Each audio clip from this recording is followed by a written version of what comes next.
말씀 보시겠습니다. 신약성경 마태복음 22장 8절로 14절 말씀까지입니다. 신약성경 37면경에 있습니다.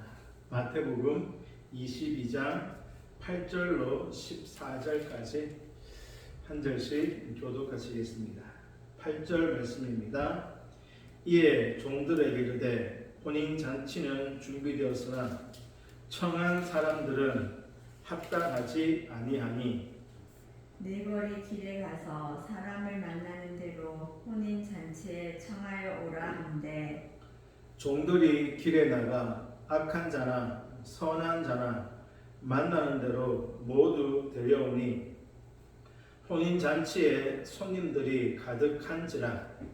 임금이 손님들을 보러 들어올세 거기서 예복을 입지 않은 한 사람을 보고 이르되 친구여 어찌하여 예복을 입지 않고 여기 들어왔느냐 하니 그가 아무 말도 못하거늘 임금이 사환들에게 말하되 그 손발을 묶어 각각 어두운 데에 내던지라. 거기서 슬피 울며 이를 갈게 되리라 한다. 같이 읽겠습니다. 청함을 받은 자는 많되 택함을 입은 자는 적으니라. 아멘. 마태복음 22장입니다. 말씀의 제목은 우리가 입어야 할 예복입니다. 우리가 입어야 할 예복. 22장은 크게 두 부분으로 나눌 수 있습니다. 1절부터 14절까지가 혼인잔치 비유인데요. 바로 앞에 있는 21장 마지막에 보시면 두 개의 비유가 있는데요. 두 아들의 비유와 포도원 농부 비유입니다. 21장 마지막에 있는 두 비유, 두 아들의 비유와 포도원 농부 비유, 그리고 22장 처음에 있는 혼인잔치 비유, 이 세 비유의 의미, 목적은 비슷한데요. 이 세 비유의 핵심은 거절입니다. 거절. 먼저 두 아들의 비유에서 큰 아들은 아버지의 말에 네라고 대답만 하고 순종하지 않으므로 거절하였습니다. 또한 포도원 농부 비유에서 농부들은 포도원을 자기의 소유로 만들기 위해 주인의 명령에 거절하였죠. 주인이 보낸 종들을 학대하고 죽였습니다. 심지어 아들까지도 죽였죠.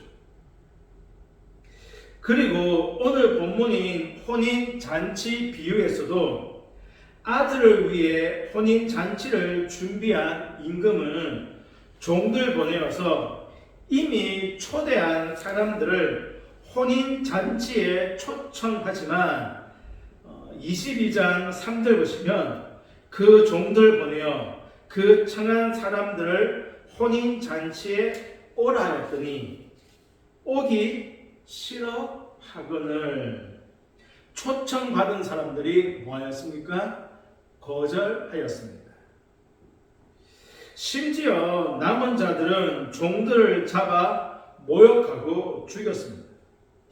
그러자 노한 임금은 군대를 보내 살인한 자들을 진멸하고 마을을 불살랐습니다.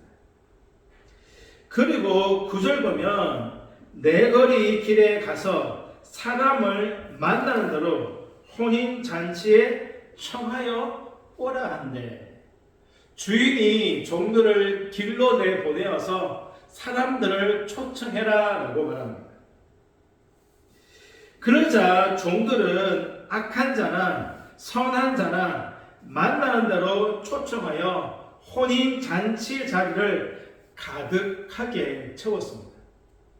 처음 초청받은 자들이 거절하자 임금은 길로 보내어서 악한 자나 선한 자나 누구든지 초청해라. 그러자 종들이 길로 나가서 사람들을 초청해서 그 잔치 자리를 채웠습니다.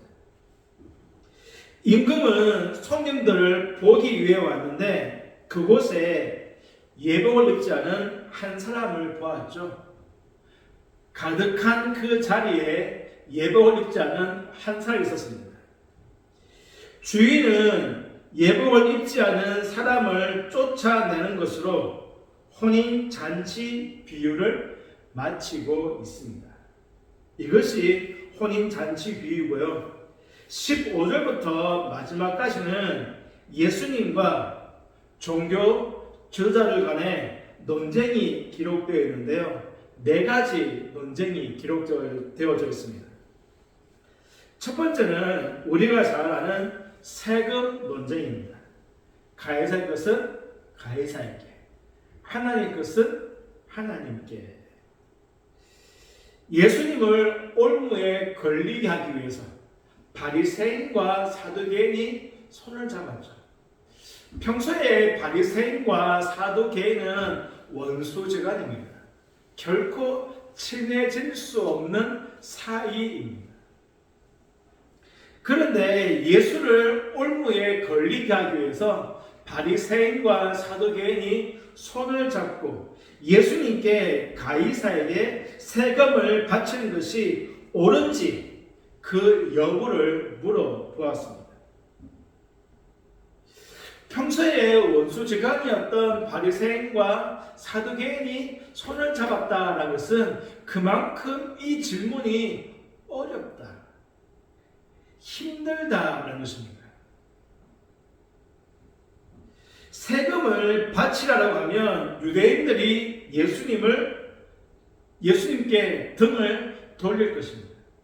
반대로 세금을 바치지 말라 그러면 로마 정부로부터 핍박을 받겠죠. 예수님 입장에서는 바치라고도 할 수 없고 바치지 말라라고도 할 수 없는 매우 어려운 질문입니다. 그때 예수님께서 하신 말씀이 가이사의 것은 가이사에게, 하나님 것은 하나님께. 두 번째 논쟁이 부활 논쟁입니다. 부활이 없다라고 주장하는 사두개인이 7형제와 결혼한 한 여인의 이야기를 하면서 부활한 후에 누구의 아내가 되는지를 물었습니다. 그러자 예수님은 성경도 하나님의 능력도 알지 못해서 오해한다고 하시면서 부활 때에는 장가도 시집도 가지 않고 하늘에 있는 천사와 똑같다라고 말씀하셨습니다. 세 번째 논쟁이 가장 큰 계명 논쟁입니다. 한 율법사가 예수님을 시험하여서 가장 큰 계명이 무엇인지 물었죠. 율법 중에 어느 계명이 큽니까? 그러자 37, 38, 39절에서 예수님께서 마음을 다하고 목숨을 다하고 뜻을 다하여서 주 너의 하나님을 사랑해라. 이것이 첫 번째 계명이다. 두 번째도 그와 같다. 너의 이웃을 네 자신과 같이 사랑해라. 가장 큰 계명이 무엇인지 묻는 율법사에게 예수님은 마음과 목숨과 뜻을 다하여 하나님을 사랑해라. 그리고 너 자신처럼 너의 이웃을 사랑해라 라고 하셨습니다.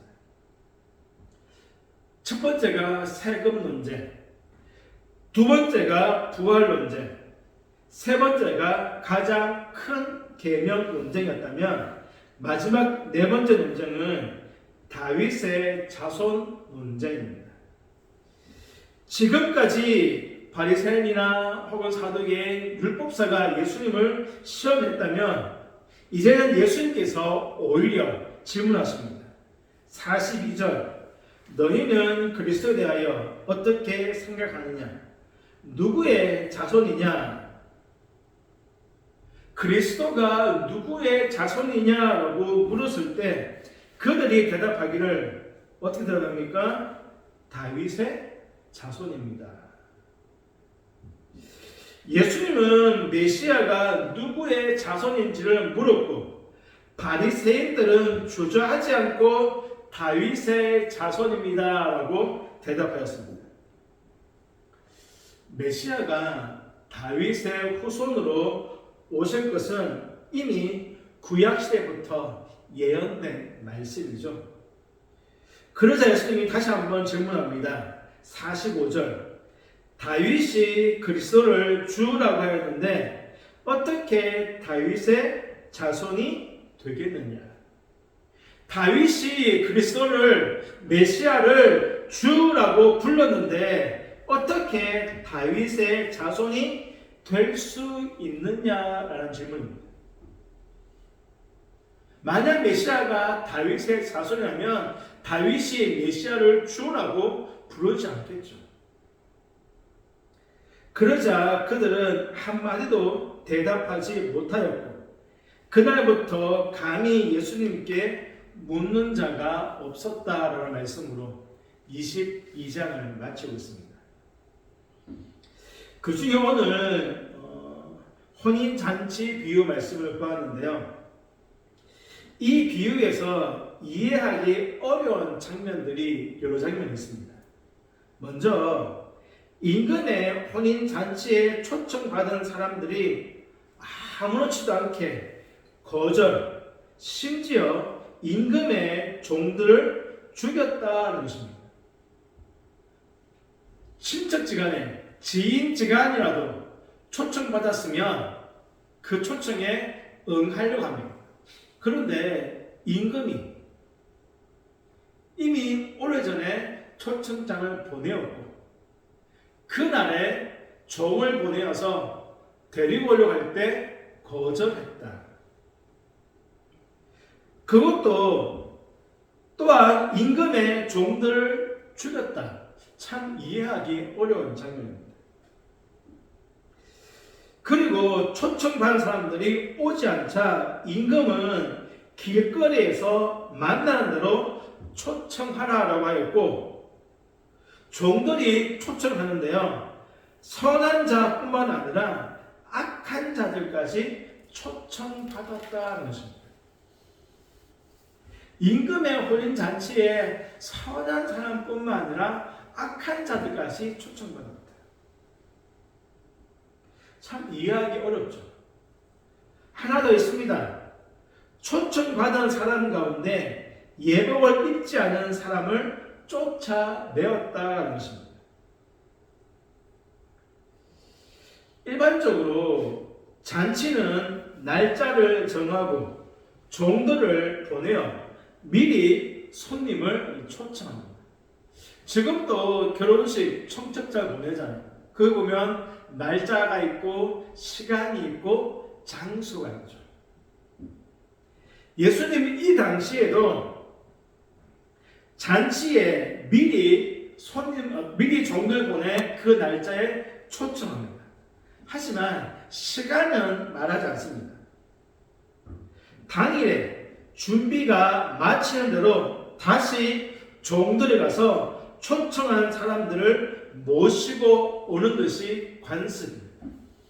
날짜만 정해놓고 이 날짜에 미리 종들 보내서 이 날짜에 혼인잔치가 있습니다. 이 잔치에 와주십시오라고 초청합니다. 그리고 당일에 잔치 준비가 마치면 다시 종들이 가서 초청한 그 사람을 모시고 옵니다. 더군다나 임금이 준비한 아들의 혼인잔치잖아요. 그러면 이런 절차들을 아주 엄격하게 철저하게 잘 지켰을 것입니다. 그런데 초청받은 사람들이 거절하였고 심지어 종들을 죽여버렸습니다. 두 번째는 예복이었죠. 고대에는 잔치의 주인이 초청한 사람들에게 예복을 한 벌씩 주는 것이 관례였습니다. 하지만 예수님 당시 혼인잔치에도 그렇게 했는지에 대해서는 확실하지 않습니다. 그리고 오늘 이 비유에서도 예복을 주었는지에 관해서 정확하게 언급이 없습니다. 그리고 길에서 바로 초청받아서 왔죠. 종들이 길에 가서 모시고 왔잖아요. 미리 잔치에 오려고 준비한 것이 아닙니다. 그러니까 그들에게 예복이 있을 리도 없고 자기의 것을 가지고 올 만한 여유도 없겠죠. 왜 그렇습니까? 이미 혼인잔치 준비가 다 마쳤는데 이제 잔치를 시작해야 되는데 손님을 모시고 오는 거잖아요. 집에 가서 예복을 가져올 만한 여유가 없습니다. 그런데 선한 자이든 악한 자이든 누구든지 다 초청을 받았습니다. 그런데 왕의 잔치에 들어갈 수 있는 조건이 하나 있었는데요. 그것이 바로 예복이었습니다. 예복. 그 사람이 어떤 사람이고 무슨 일을 하고 있으며 지금까지 어떤 삶을 살았는지는 전혀 문제가 되지 않습니다. 단지 지금 그 자리에 예복을 입고 있느냐 하는 것입니다. 그렇다면 이 예복이 무엇일까? 이 예복이 무엇일까? 비록 길거리에서 초대받았지만 그들이 잔치의 성격을 모를 리 없습니다. 왕의 아들의 혼인 잔치라는 것을 모를 리 없겠죠. 그리고 예복은 초청받은 사람들에 대한 합당함, 잔치에 참여할 수 있는 유일한 기준이었습니다. 그 자리에 합당한 예복이 아니면 참여할 수 없었습니다. 그 자리에 참여할 수 있는 합당함. 성도 여러분, 우리 또한 어린 양의 혼인잔치에 이미 초청을 받았습니다. 천국 잔치에 초청받았죠. 단지 그때 그 시간만 모를 뿐이지 그날은 반드시 있습니다. 혼인잔치에서 먼저 초청받은 사람들은 날짜는 알았습니다. 단지 시간만 모를 뿐이었죠. 우리는 날짜도 시간도 잘 모릅니다. 하지만 한 가지 분명한 것은 우리는 이미 혼인잔치에 초청받았다. 천국잔치에 초청받았다는 것입니다. 혼인잔치교회에서 초청받은 자들은 자기 일이 바빠서 거절하였죠. 돌아보지도 않았습니다. 미련 없이 각자가 원하는 자리로 가버렸죠. 초청받았는데, 초청받은 그날인데 바빠서 미련 없이 각자의 일로 각자의 자리로 가버렸다. 성도 여러분, 예수님 오시는 그날 우리를 찾아오실 것입니다. 우리는 그날을 깨어 준비하며 기다려야 합니다. 그때 그 시간을 모르기에 항상 준비하고 있어야 하죠. 세상 즐거움과 세상 만족에 빠져 있으면 결코 그 자리에 갈 수 없습니다. 버젓이 초청 받아놓고 왜 그날에 안 갔지? 그 의문이 바로 나일 수 있다는 것입니다. 예수님의 혼인잔치, 천국잔치에 이미 초청받았는데 세상 즐거움과 세상 만족에 빠져 있으면 그날에 그 잔치에 갈 수 없다는 것입니다. 그리고 그리고 우리들이 입어야 될 예복은 하나님이 입혀주시는 의의 옷, 구원에 오시면 세례 요한과 예수님께서 천국에 들어가는 조건으로 말씀하신 회개와 믿음이라는 옳은 행실, 바로 열매입니다. 하나님이 입혀주시는 의의 옷, 구원의 옷, 그리고 회개와 믿음의 옳은 행실, 열매입니다. 이것을 한 단어, 한 문장으로 이렇게 한번 표현해 보십니다. 우리 마태복음 21장 37절입니다. 마태복음 21장 37절 제가 한번 읽어보겠습니다. 후에 자기 아들을 보내며 이르되 그들이 내 아들은 존대하리라. 후에 자기 아들을 보내며 이르되 그들이 내 아들은 존대하리라. 포도원 농부교회에서 주인이 보낸 종들을 학대하고 죽였죠. 그러자 주인이 마지막으로 아들을 보내면서 말합니다. 내 아들은 존대하겠지. 내 아들은 존경할 것이야. 사무엘상 2장에서 이런 말씀이 있습니다. 나를 존중하는 자를 내가 존중히 여기고 나를 멸시하는 자를 내가 경멸하겠다. 나를 존중하는 자를 내가 존중하고 나를 멸시하는 자를 내가 경멸하겠다. 성도 여러분, 바리새인들, 서기관들, 대제사장 등 종교 지도자들은 화려한 옷을 입었습니다. 종교적 행실이 철저했죠. 누구보다도 율법을 잘 지켰습니다. 하지만 그들의 중심에 아들을 존대하는 마음이 없었죠.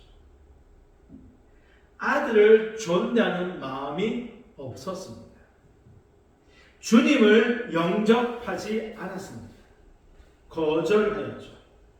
하지만 약하고 병든 자들, 소외받고 버림받은 자들, 세리와 죄인들은 아들을, 예수님을 존대하고 예수님을 영접하였습니다.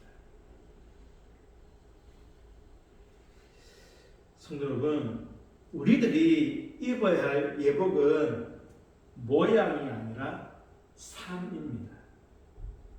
의에 오시며 회개에 합당한 열매입니다. 예수님을 존경하고 그 앞에 엎드려 그의 말씀에 순종하는 것입니다. 성도 여러분, 우리들도 이미 어린 양의 혼인 잔치에 초청받았습니다. 우리들이 바로 주님의 거룩한 신부로 부름받았죠. 천국 잔치에 초청받았습니다. 그날이 언제인지 알지 못하지만 그날은 반드시 있으며 세상의 모든 징조들이 그날이 멀지 않았음을 우리에게 분명하게 경고하며 말씀하고 있습니다. 깨어 그날을 준비하며 기다려야 합니다. 그날에 우리가 입어야 될 예복을 준비하고 기다려야 되는 줄로 믿습니다. 그것은 예수님을 존경하는 것입니다. 예수님을 존경하며 그 앞에 엎드려 예수님의 그 말씀에 온전히 순종하는 것이 우리가 입어야 될 예복인 줄로 믿습니다. 사랑하는 성도 여러분, 세상 즐거움에 세상 만족에 빠져 있으며 결코 그날을 준비할 수 없습니다. 마지막이 가까이 올수록 환난과 시험도 크고 유혹도 큽니다. 어떤 유혹이든지 어떠한 환난이든지 그것을 물리치고 예수님을 존경하며 그 앞에 엎드려 그의 말씀에 온전히 순종함으로 그날에 합당한 예복을 준비하는 저와 여러분 우리 모두가 되어지기를 주님의 이름으로 축복합니다. 기도하시겠습니다. 하나님, 이미 초청받았음에도 막상 잔치날 되었을 때 각자의 이유로 자기 일이 바빠서 그 잔치를 거절하였습니다. 심지어 임금 보낸 종들을 죽이기도 하였습니다. 아버지 하나님, 이들처럼 우리 또한 이미 어린 양의 혼인 잔치에 초청받았습니다. 천국 잔치에 초청받았습니다. 그날이 언제인지 어느 때인지 알 수 없지만 반드시 그날이 있다라고 말씀합니다. 그리고 세상의 모든 징조들 볼 때 그날이 멀지 않았음을 성경은 우리에게 분명하게 경고하고 있습니다. 이럴 때 세상 즐거움과 세상 만족에 빠졌으면 결코 그 자리에 설 수 없습니다. 그 자리에 들어가기에 합당한 예복을 입을 수가 없습니다. 아버지 하나님, 깨어서 그날을 준비하기 원합니다. 예수님을 존경하며 그 앞에 엎드려 철저하게 예수님의 그 말씀에 순종하는 삶을 삶으로 잔치 자리에 합당한 예복을 준비하지 원하오니 아버지 하나님, 세상 즐거움이 아니라 하늘의 즐거움을 바라보며 이 땅이 아니라 하늘에 우리의 상급을 쌓는 지혜로운 삶을 살게 하옵소서. 정말 분명하게 말씀하시기를 나를 존중한 자를 내가 존중하겠다고 말씀하고 있사오니 아버지 하나님, 항상 하나님을 사랑하고 예수님을 사랑하며 동의하는 삶을 살 수 있도록 우리 가운데 함께하여 주옵소서. 하나님, 땅끝별 성도님들 한 분 한 분 다 기억하여 주시고 그들의 믿음과 삶 가운데 함께하셔서 악에 지지 아니하고 오직 말씀으로서 승리하게 하시고 하늘의 상급 쌓는 지혜로운 삶을 살 수 있도록 도와주옵소서. 아버지 하나님, 가정마다 함께해 주시고 자녀들 위해 함께 하시며 직장, 사업장 주께서 복의 복을 더하여 주옵소서. 우리 가운데 아프신 분들이 있습니다. 하나님께서 빠른 회복과 치유로 역사해 주시고 남아있는 시간 동안도 항상 함께 하셔서 오는 주일날 다 함께 은혜와 기쁨과 감사 가운데 주의 전에 나와서 예배할 수 있는 귀한 은혜 내리워 주옵소서. 예수님의 이름으로 기도하옵나이다. 아멘.